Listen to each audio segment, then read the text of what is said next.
With Season 4 in full swing, today we're going to be taking a look at the best controller settings you're going to want to use to become a better player and to hit your shots.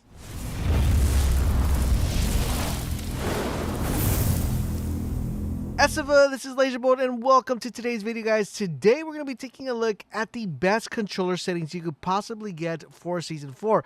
Now, the reason why we changed the settings is because the map also changed and we get a different look at the map. The map has a more wider range and you're going to have more visuals and be a little bit more crispier with your shots, especially with a new sniper also being introduced.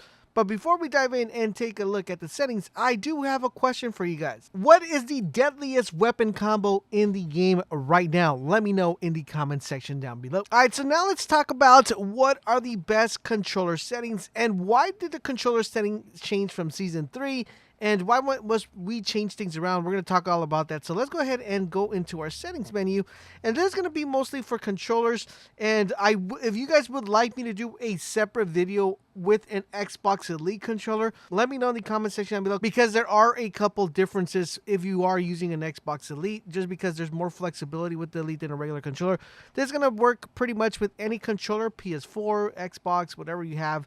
Should work. Just as a friendly reminder, guys, we stream daily on Twitch, so make sure you guys stop by and hang out with us. The link is down below in the description, and I can't wait to interact with you guys, so see you guys over there. Alright, so let's dive into the settings and take a look what we want to change and what we want to keep. So we have interactive. We're going to start off with gameplay. We're going to go to controller, video, and audio, because all of those are going to be beneficial for you guys.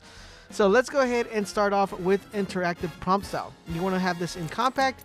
Some people might have this already in default, but you want to have it in compact because you want to have as less information on your screen, so you could not only see more enemies or target different areas instead of having just a big display. Next up, guys, we're going to go to button hints, and you're going to have this on. This is going to display the stuff and your abilities on the hub. Crosshair damage feedback, you want to have this on X, W shield icon. The reason why you want to have this on that setting instead of just Crosshair X is because this is going to indicate the shield level as opposed to just having it on X, where you're not going to have that shield level icon being picked up. So you definitely want to have it so you can make a better assessment of what exactly is going on. The next thing you want to make sure you do is you want to change the damage numbers to both instead of floating. Now, the reason why you want to do this is the majority of people either have it stacked or have it floating. You want to have this on both because this is going to give you a better assessment of when you should push the enemy or when you should actually hang back and maybe pop a shield, get some heals, or call for backup, due to the fact that you're able to do this assessment on the fly instead of trying to add up the numbers while you're shooting an enemy. The next up, guys, you want to have is ping opacity. You want to have this on default. Obliteraries, you want to have that on. Minimap rotation, you actually want to have this on. The reason why you want to have this on is because I know a lot of people have this on off. Basically, what this is going to do, it's going to allow you to kind of see exactly where the map is and where you are located with the map based on your movement. I've seen so many times when people are actually playing the game and they're running through the map and they run into a wall or a barrier or they run into the storm because the map is not rotating with them. So map rotation, I would highly recommend you definitely turn it on. Maybe it's something that you never tried or experimented, but I would recommend you turn it on. It's going to make your gameplay a little bit more crispier, and it's going to give you better coordination when it comes to actually knowing where to go or where the enemy's actually aiming, or if they're to your left or they're to your right, as opposed to you having to like second guess on the fly. The next one is weapon auto cycling on empty. Of course, you definitely want to have this on. Auto sprint, I have this off. Double tap sprint, I have that on. Of course, who's not going to want to double tap and sprint at the same time? The next one, guys, is we have incoming damage feedback. Now, there's 2D and 3D, and there's both. I usually leave this at 3D. That's the best setting you could possibly pick. That's going to give you a better indication. Then we have taking damage close death menu. I have that as off. Then we have streamer mode. I have that off as well. I mean, you can turn this on if you guys would like to. Uses and sharing, I have that disabled. Color blindness, of course, if you're colorblind, you're definitely going to want to make sure you set that up. Subtitles, I have as off. Now, the subtitles are actually something that I'm going to leave mostly up to you guys. A lot of people like to play with subtitles on due to the fact that sometimes when the Wraith makes a call out, you're not able to hear from your, from your headsets. Like if you have really bad headsets, then I would definitely recommend you turn this on, due to the fact that this is going to give you a better audio cue. For example, when they say, "Oh, someone's targeting me," or when they make a call out like that, you'll be able to read it off your subtitles, as opposed to not being able to hear anything from your headsets. Subtitle size, leave that on normal if you're going to be turning them on. And of course, enable accessible chat features. I had those as off. That's pretty much the settings right here that we have. Now let's go ahead and go into the video, and we'll come back to the controller a little bit. Now for my field of view, guys, I have this to 110. Now most people will tell you, you want to have it like around 90, and that was an actual really good number to have it when we had Season 2 and Season 3, because the map really didn't change so dynamically as it did now. Now there's a lot of lava, there's a lot of areas where you could be running and then it has like a broken part and you could fall into the lava. The map is really heavily distorted, and especially with the brand new characters that got introduced to the game, your field of view is going to be extremely important, because now you're going to want to know if actually someone's on top of you, sneaking up behind you, because sometimes the audio cues won't be working because the characters are more stealthier.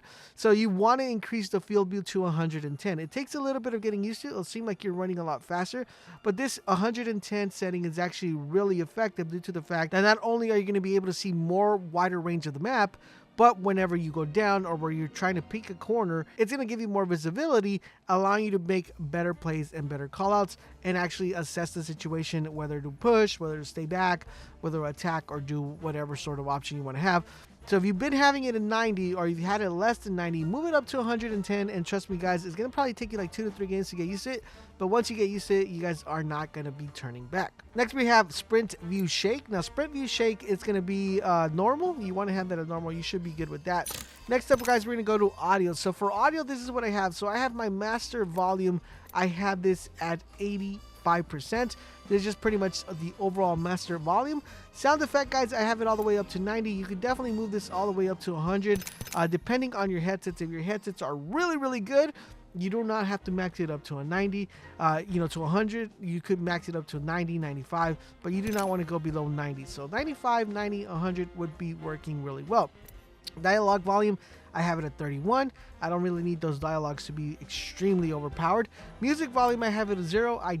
The only time I kind of want to hear the music is when I'm in the lobby, so it gives me an option to actually turn on the lobby music without the music volume. So lobby music for me is at 70, but music volume is at 0. And I have disable voice chat to off, and I have convert incoming voice chat to text on off as well. Now it's time for us to dive in and take a look at the controllers. Now for the controllers, we have button layouts, and this is where I'm going to make the assessment. If you have an Elite controller, you want to leave this to default, because you want to make sure you do all your settings on the Elite controller itself, as opposed to picking one from here. If you do not own an Elite controller, or you don't own a Scuff, you don't own a Astro C40, you pretty much don't own any custom controller, you're going to want to go to Button Puncher. The reason why you want to go to Button Puncher is because this is going to put crouch on your right thumbstick when you press it down. What this is going to allow you to do, it's going to allow you to actually do your crouching from your thumbstick and avoiding you to actually take your thumb away from your controller. So you're going to be basically transferring the melee button to your B button, and since you're only meleeing throughout the beginning of the game, you won't need to be hitting that B button anymore. So that B button pretty much comes canceled, because you're going to be using crouch from your actual thumbstick, which is very effective, helping you not only win more game fights, but especially if you're trying to slide and run, it's a very effective way to actually play. Now, there is another way that you could play, which is playing claw. If you would like me to show you a video on how to play claw if you don't have an Elite controller, let me know in the comment section down below. We'll be more than happy to put that together for you guys. So just a quick recap. If you have an Elite controller or a custom controller, leave it on default and adjust the settings on that controller. If you don't own an Elite controller, switch it to Button Puncher and you guys should be fine and dandy. Now for stick layout, I have that on default. If you are left-handed, you probably want to switch it to Legacy Southpaw. That's going to help you quite a lot. But if you're not left-handed and you pretty much play right-handed, then leave the stick layout to default. Then we have interactive reload button. I have tap to use and reload. Now I believe that's the best one to have. It's going to be very helpful for you guys. Crouch button, I have it on toggle. Aim button, I have it on hold. Trigger dead zone, I have it to none. Now some people have left this on default. I would definitely switch it over to none. It's going to make your aiming and your sniping even much better, so make sure you guys keep that in mind. Menu cursor speed, guys, I have this all the way up to almost 50%. This is actually pretty good. It's going to help you have more responsive input, especially when you're trying to switch things around within your menu if you're trying to put med kits or shields. Lock sensitivity. Now this one right here is very important. This is what's going to give you your aim, and we're going to talk really heavily about this one. So for lock sensitivity, I have this on 4. Now, when I first started playing the game, I actually had this pretty high. I had this at 6. I went ahead and brought it down to 4. It's made my shots a little bit more precise, especially with the weapons that are kind of like meta right now. I feel like the number 4 is a very sweet number, especially since snipers are really good right now. You do not want to have this too high. And, you know, the wingman's pretty solid.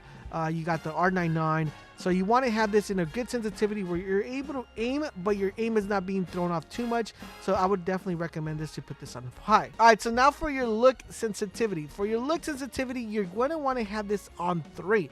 And the reason why you want to have this on 3 is because this is going to make your aiming a lot better. So when you're hip firing, your weapon's going to be moving a lot faster. But when you're actually aiming down sight, you want to make sure you get that precision shot. And we set the look sensitivity to 3. Now let's go per optic settings. Now these are going to be very important because we're going to define what type of setting we want when we have an iron sight. Basically, when we have it 1 through 4, we want to have it on default 3. And then when we go to setting, when we go optics from 6 to 10, we wanted to have it on high 4s. This is going to give you higher strafing, and it's going to make it, especially when you're sniping, a lot more crispier. You could even do those little nice flick shots. Then for responsive curve, you want to have it on steady. You have multiple ones to choose from here. You have classic, steady, fine aim, high velocity, linear. There are other ones that work really well. Now this is all going to be depending if you own an elite controller or if you own a custom controller, because this setting right here will change if you do own an elite controller. So just letting you guys know. If you guys want to see the settings for the elite controller, let me know in the comment section down below. I'll put that video out for you guys. But the responsive curve, if you have a standard default, pretty much default controller, leave it on steady. All right, so now for look dead zone. Now for look dead zone, this is the recommendation I'm going to give. If you have controller drift, and you're going to want to make sure you put that as small. Now, if you don't know what controller drift is basically if you leave your controller on your desk or on your table, wherever it is that you're playing, and your character is moving or the cursor is moving by itself, you have dead zone. So you want to make sure you put that on small. If you don't have that drifting, if you have a brand new controller and it's not drifting, leave it a none, and you guys should be perfectly fine. Now, movement dead zone, I have that on small. Inverted look, I have that off. Vibration, you're going to want to turn this off. I mean, it's cool for when you first start playing the game, but as you progress throughout the game, the vibration is actually going to make your aim a little bit worse, because when you're getting shot, it's going to be vibrating. You want to have as much control as you possibly can from your controller, so turn the vibration off. And for advanced look controllers, I have that set to off, and these are by far the best controller settings you could possibly use when you're playing Apex Legends. Now, there are other settings you could definitely adjust within your screen, and I'll have a separate video for that. But if you guys would like to see a video on how to play Claw, a video on different settings for your elite controller, let me know in the comment section down below. Thank you guys for watching, and don't forget to check the rest of the Revenant videos if you're still playing Revenant and want to learn some really good tips and tricks. I'll leave those in the description down below and also at the end of the screen. Thank you guys for watching, and I will catch you guys on the next video.